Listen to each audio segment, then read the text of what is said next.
The Passion Translation, Matthew chapter 17. 6 days later, Jesus took Peter and the two brothers, Jacob and John, and hiked up a high mountain to be alone. Then Jesus' appearance was dramatically altered. A radiant light as bright as the sun poured from his face, and his clothing became luminescent, dazzling, like lightning. It wasn't just a little glow, y'all. It was blinding. He was transfigured before their very eyes. I dare you to look that word up. Transfigured. Before their very eyes. Then suddenly Moses and Elijah appeared. Two prophets from way back, years and years and years ago, long since dead, appeared with Jesus on this mountain while Jesus' clothes were lightning bright. Can you even imagine being there?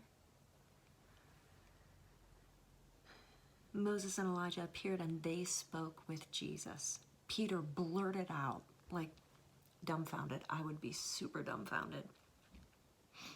Lord, it is so wonderful that we are all here together. If you want, I'll construct 3 shrines, one for you, one for Moses, and one for Elijah.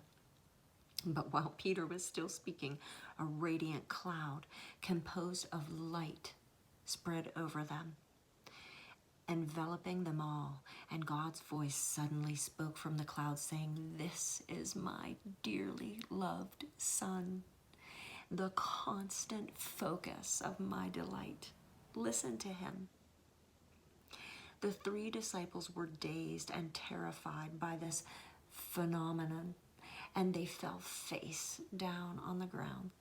What else is there left to do, right? They fell face down on the ground. But Jesus walked over and touched them and said, "Get up and stop being afraid." When they finally opened their eyes and looked around, they saw no one else was there but Jesus. And as they all hiked down the mountain together, Jesus ordered them, "Don't tell anyone of this divine appearance that you just witnessed. Wait until the Son of Man is raised from the dead."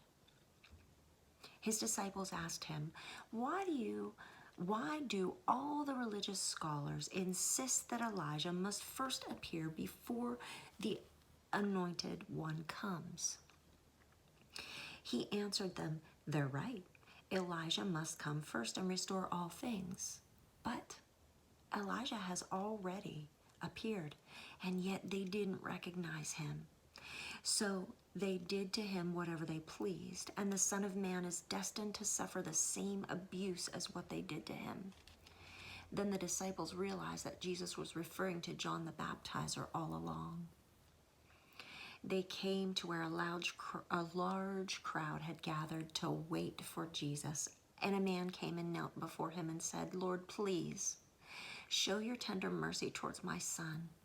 He has a demon who afflicts him. He has epilepsy, and he suffers horribly from seizures. He often falls into the cooking fire or into the river. I brought him to your followers, but they weren't able to heal him." Jesus replied, "Where is your faith? Can't you see how wayward and wrong this generation is? How much longer do I stay with you and put up with your doubts? Bring me your son." Then Jesus rebuked the demon, and it came out of him, and the boy was instantly healed. Later, the disciples came to him privately and asked, "Why couldn't we cast out that demon?" And he told them it was because of your lack of faith. I promise you, if you have faith inside of you no bigger than the size of a small mustard seed, you can say to this mountain, "Move away from here and go over there," and you will see it move. There is nothing you couldn't do, but this kind of demon is cast out only through prayer and fasting. When they all gathered together in Galilee, Jesus said to them, "The Son of Man is going to be betrayed and turned over to his enemies. They will kill him, and in 3 days he will be resurrected." When the disciples heard these words, they were devastated. After they arrived in Capernaum, the collectors of the temple tax approached Peter and asked, "Does your teacher pay tax for the upkeep of the temple like the rest of us?" "Of course he does," Peter answered. And when Peter walked into the house, and before he had a chance to speak, Jesus spoke up and said, "Peter, I have a question for you. Who pays tolls or taxes to a king? Is tax collected from the king's own children or from his subjects?" "From his subjects," Peter answered. Jesus replied, "That's right. The children get off free without paying taxes. But so that we don't offend them, go to the lake, throw out your hook, and the first fish that rises up will have a coin in its mouth. It will be the exact amount you need to pay the temple tax for both of us." And that completes Matthew chapter 17 of the Passion Translation.